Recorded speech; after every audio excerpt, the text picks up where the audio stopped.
This is Christine Brooke. I am a dental hygiene and dental practice coach, and I work with dental practice teams in developing an extraordinary and profitable dental practice.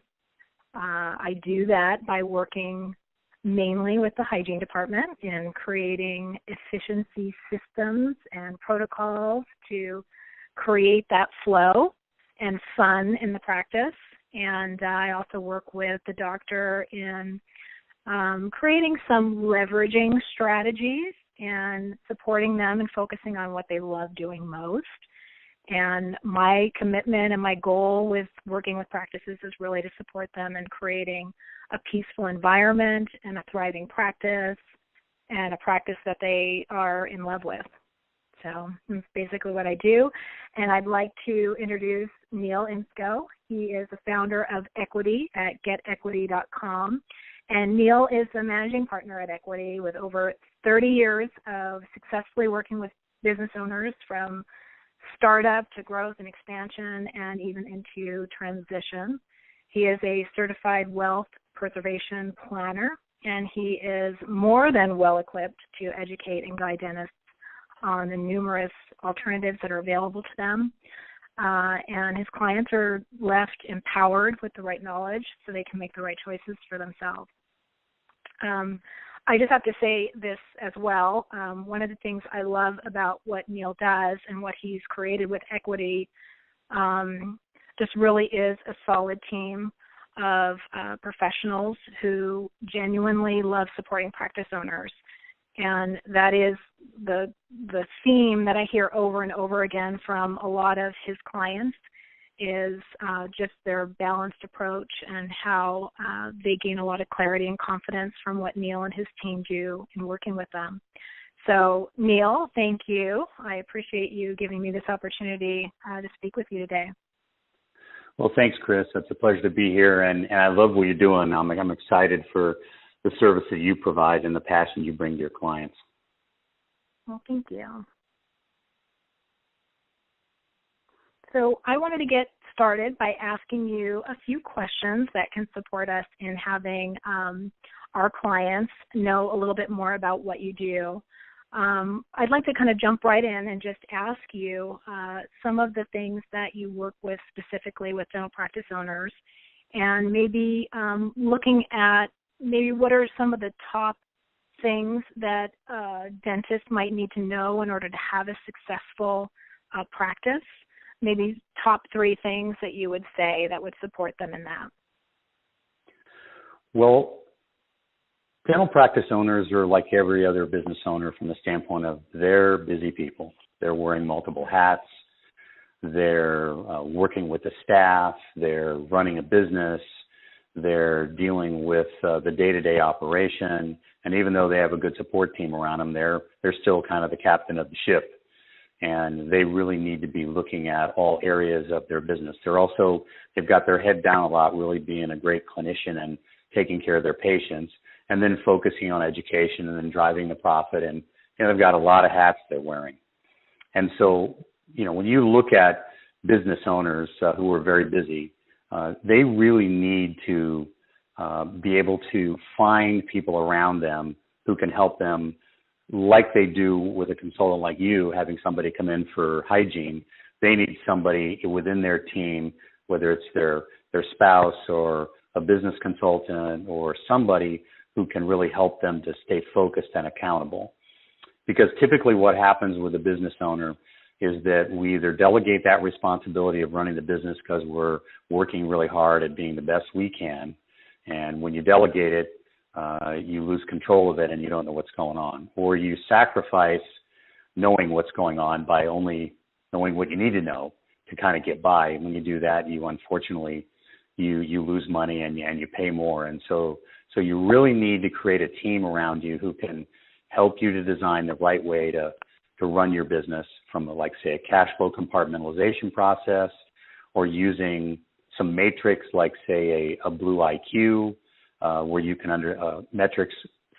I said matrix because I don't know why that sits in my head all the time when I say matrix, because I'm thinking about the movie. But metrics that you can use like Blue IQ, where you can see what the analysis is. And of course, if you're in the practice, you know what's going on from the hygiene standpoint and how it all relates to the bottom line. So that's really important for the small business owner, to be able to put that together and have those people around them. And then I think the second thing is that they need to find a way to create reserves and set money aside so that that rainy day, one day when it comes, it's there. And that also can help them to generate wealth. And again, I mentioned cash flow compartmentalization. That is really important for us to be able to know as business owners where our money's going, how we can use it to expand our businesses and make them more profitable. So you've got to be able to put in certain reserves and money flow, cash flow compartmentalizations that'll work for you. And then last, I think you need to find people who are around you who can show you alternative ideas that can benefit you, because oftentimes we become stagnant where we're not really, who's helping us is not continuing to be on the cutting edge of all the different things that are going on. You may not use them, but you're certainly in a place where if you do look at different alternatives, you have more opportunity to see what other options are out there. So if you had a particular solution you were trying to take care of in your business and you only had 3 options, and then later you found out there was a 4th and it probably would have been better, you've got to have those people around you who can bring that all together and can help you to look at those so that you can be educated to the alternative and make a good decision. Perfect. And so tapping into that very last thing that you just said, guessing that would also support them in really creating some great strategies and then making shifts as quickly as possible where shifts are needed before they get themselves into trouble or anything like that.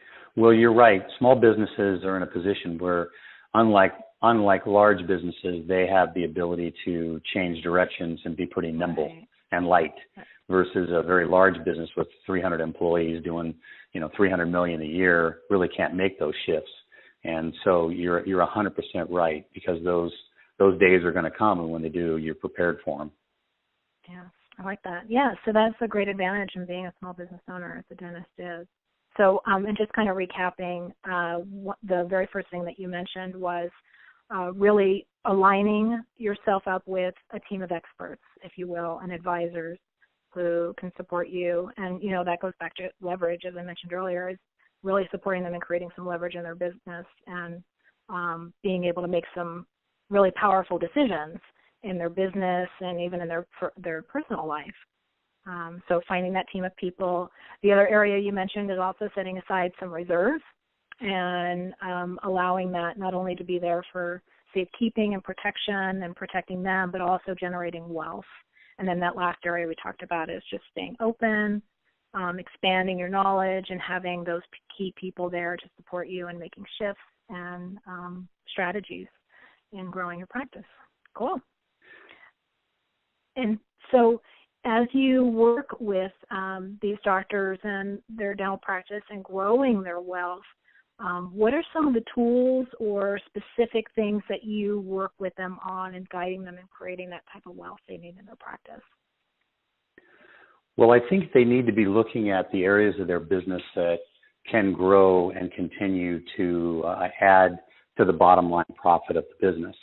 And before you actually can determine where you're going to put things and how you're going to reduce your taxes and how you're going to look at different structures and position things, you always have to continue to find ways to grow your business. And one of the things that I wanted to touch with you on is specifically what you do, is that we know how important hygiene is. It's kind of I think it's the pistons of the dental practice, right? It's where, having enough hygiene days and having a percentage of hygiene and having that really generate the number of patients who are confident talking to the hygienist that they can pass it off to the doctor and then to the financial part of the practice so that person can put themselves in a position to say, hey, this is what you really need to do, is really key. So, when you look at hygiene as an example, what are the things, if we were going to increase a practice, what are the couple of things that you would implement to do? And I'm doing this because it's important, because it's one thing that's key for people to understand, dentists to understand, that as they're going to continue to increase their practice, that they've got to look at those things. So let's just go through that real quick, and then I'll add how that increase could be used to create wealth. So what are the couple of things that you do when you come into a practice and you see that? Yeah, so you're absolutely right. The hygiene department really is the foundation to a practice.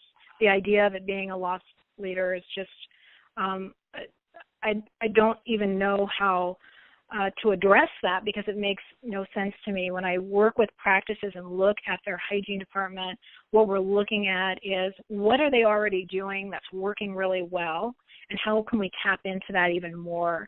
And then looking for innovative ways to really expand their patient care. How we go about doing that is really customized and tailored to each and every office. Everyone's different. Their team dynamics are different. Their pool of patients are different. Their ideal patient has a whole different, description than another office might. But there are some common themes, and one of those areas really is expanding on patient care, taking a look at the periodontal aspect of the practice and what what I call their perio percentage is. It is actually a pretty common key performance indicator, if you will, in identifying how they are caring for those periodontal patients. We all know there's a large percentage of the adult population that falls into that category of perio, and are we addressing that appropriately with our patient care? So looking at their perio, and then looking at specific systems that are in place, protocols that are in place, what's working for them, what's not working for them, and what can we do to increase not just productivity, but the efficiencies within the office that lead to that productivity.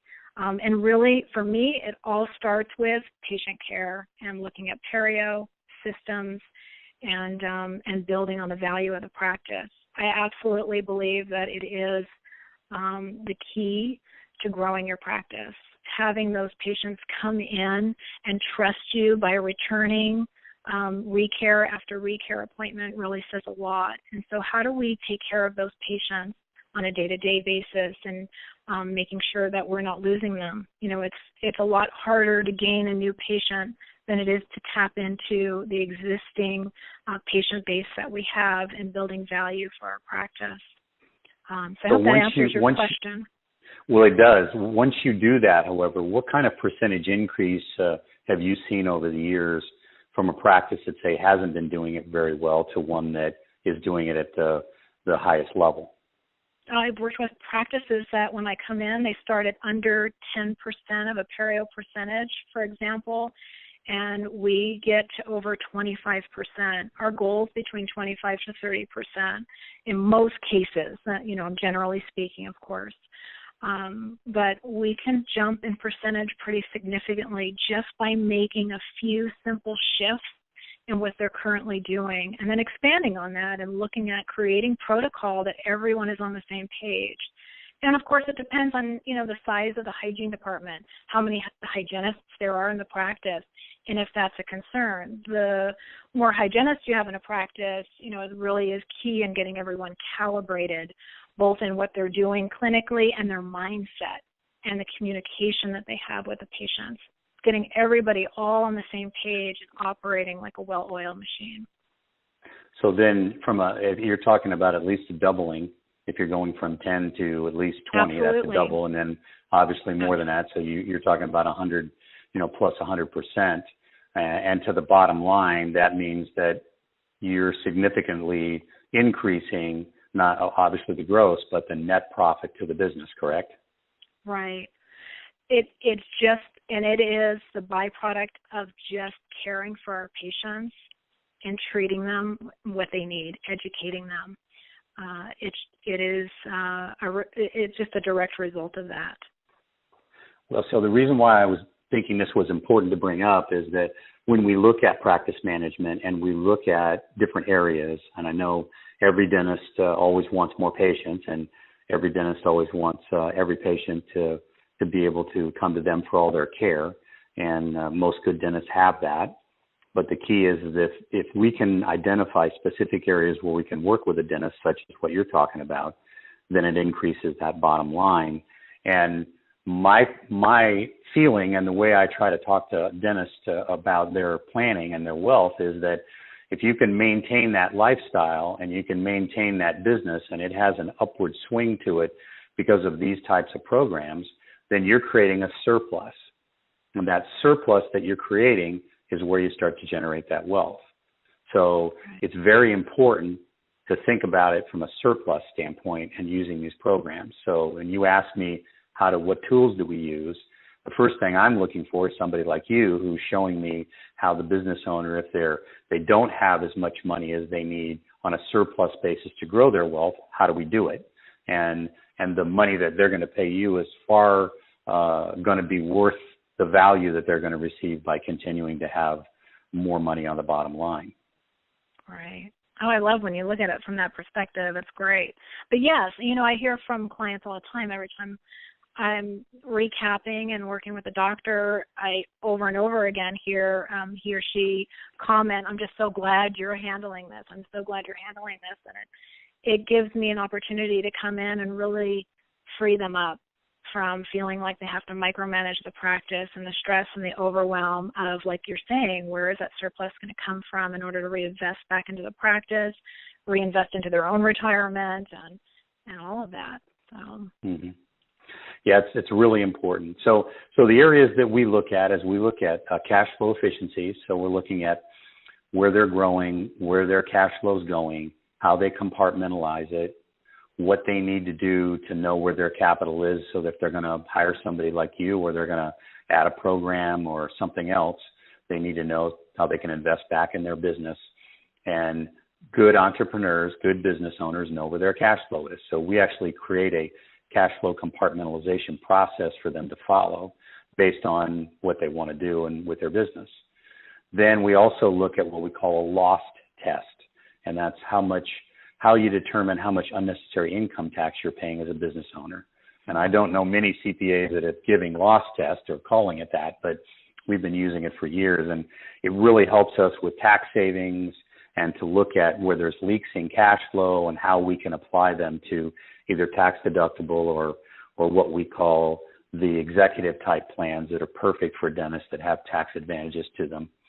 We also look at multiple streams of income. We look at multiple entity structures. And then if you own your building, cross-segregation is something that's important. So we're looking every area that we can to reduce or eliminate their taxes.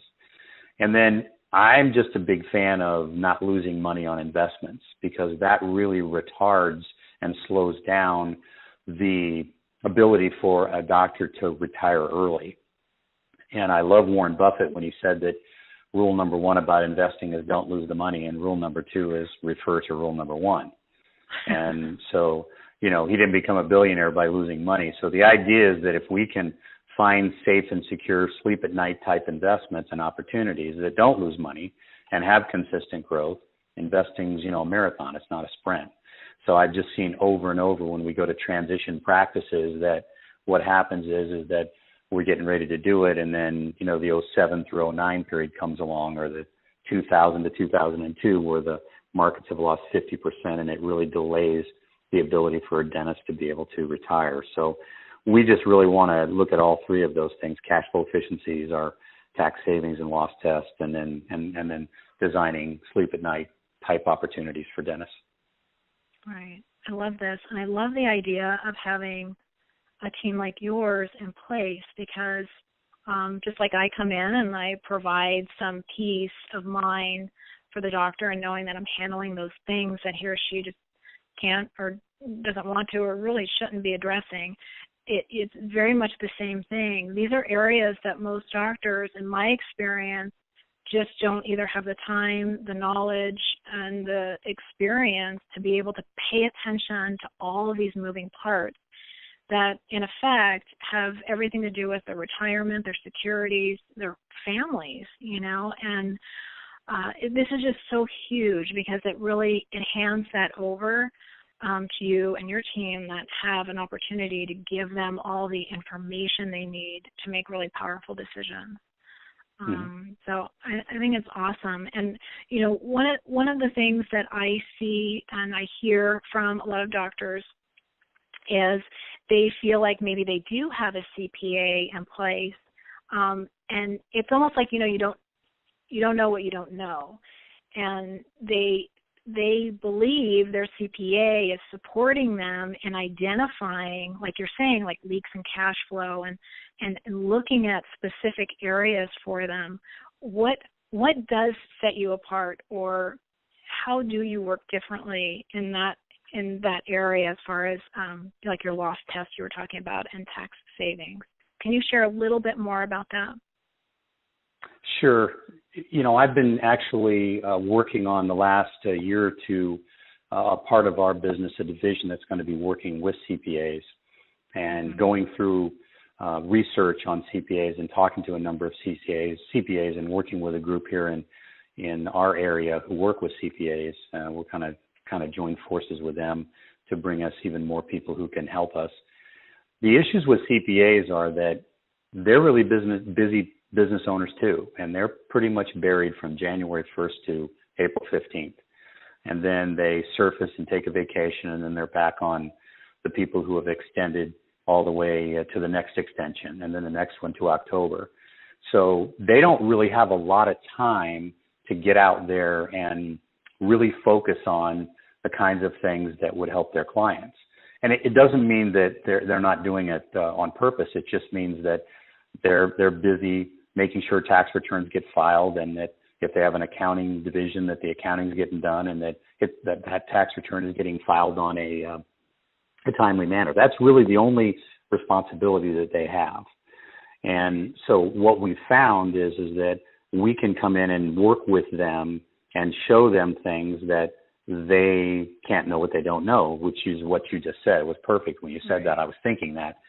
So they're just not focused on doing those things. They're focused on doing the work. So we're in a position where we can do those things. We spend our time sitting down with our advisors and tax attorneys and accountants and actuaries and pension administrators and talking to them about the new things that are happening and what's coming up and what laws are going to be changed. And then we actually invite many CPAs to an annual event that we have in June. And there at that annual event is 2 days worth of a number of individuals who are top in the industry, and ESOPs and retirement plans and premium financing and all those things that a doctor, a dentist, any business owner would really want to know. So we're different in that way. We're also different in that we create a blueprint, and the blueprint is front to back, top to bottom, everything in someone's life with regard to money and their estate and their business, because we want to protect those assets, protect that business. We want to grow that business and grow those assets, and we want to use everything we possibly can at our means to be able to help a business owner, a practice owner do that. And so earlier when we talked about the process of how busy somebody is, we want to be that quarterback. We want to be able to say, look, let's sit down with your CPA. Let's show him where you put money aside, and let's do the tax planning in October, November, and we're going to stay on you. So they get a touch from us once a month. They get a call from us no less than every 90 days. They get an annual review with us, and often we see them 4 or 5 times a year because there's something that we've seen that's popped up because we're talking to somebody like you, and I'm saying, hey, Christine, how's this working with this doc? And you're going, man, he's off the chart. Well, then we better start planning for that before we get to the end of the year, and that money's not available to do the kind of planning he really wants. Exactly. I love it. Hands on. Great. So, kind of, as I say, transitioning, I was wanted to transition into transitions. I know you guys also do transitions. And I know that is inevitable for every business owner, yet it's been my experience that when I'm in the discovery process with a lot of doctors, I also ask them, general questions about their future and their goals and, their financial goals and what the future looks like for them for retirement. And they very often are, even though they know it somewhere deep in their cells somewhere, they're not really present to the idea that, one day they are going to need to transition. which can sometimes be a scary conversation for them to start engaging in. But I know that you guys really are hands-on with that as well, and you work with business owners to transition very successfully, and I want to know how you do that and what are some of the things that maybe a business owner might need to know and how to do a transaction successfully, or maybe how to prepare for one, and just some of the key things that you could support them in understanding around transitions. Well, transitions are not a sideline for us. They're a large part of what we do as a firm. And probably out there, we're the best known for fractional transitions, being able to sell a percentage of your business now and then sell another part of it, and possibly even sell it as much as six-thirds, so to speak, or six segments. We've never done any of those, but I've talked to some people who have. But selling it to one or two docs over a period of time. And 64% of all business owners say that they are believing that their business is going to be an integral part of their retirement, and only 10% have even done anything about it. And so, that's a really bad statistic. Dentists now, if I'm not mistaken, are the highest paid of all of the healthcare professionals. And they can make as much money in a year as what the average American makes in their lifetime.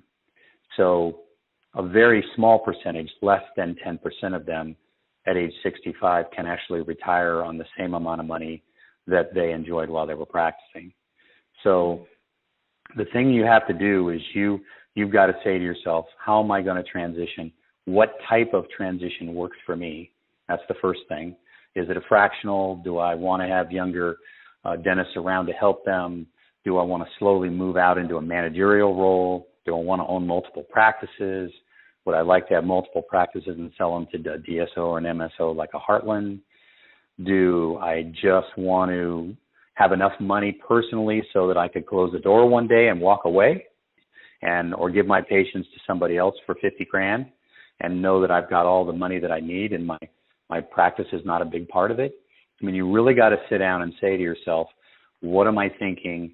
How am I physically doing? And where am I in my time period? Because that's the only thing we can't get back, right, is time. So you've got to look at it from that standpoint. So first is the type of transition. We did a survey of 100 dentists several years ago, and the three things they wanted to know about their transition was, what's it worth? What's my practice worth? What am I going to pay in taxes? And what's going to happen to my staff?